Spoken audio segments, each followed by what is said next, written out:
Nacahan meş'ali iqbal furuzan oldu, eşk deryası gelip mevce huruşan oldu.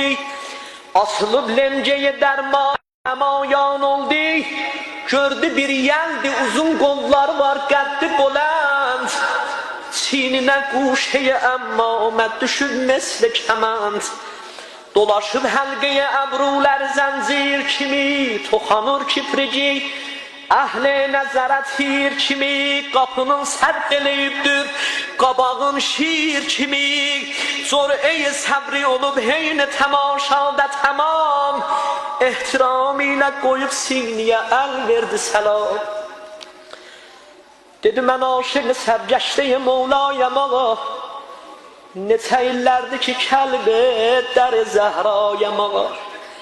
Bu evin sahibinə aşıqı şeydayam ağa, bax xəbər eləyəsən indi buna alanı gərək. Məni əff eylə səni görməmişəm indiyəcək. Nə qədər xoşdur sənin hüsnü cəmalın kimsən, ağamın xalinə oxşur qərəxanın kimsən. Bir danış qoy eşidim tərz-i məqalın kimsən. Nə gözəl xəlq eləyibdir səni xəllaq-ı əzəm. Bəd nəzərdən uzaq olsun belə gərdən belə əl.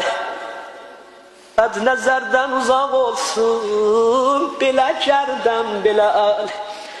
Xoş gəlibsən dedi ey mərd-i ərəb sən kimsən. Daxil ol mənzilə mənzildədir sultan-ı ədəm. Gəlməmiş üstüsən əmma adımı sən biləsən.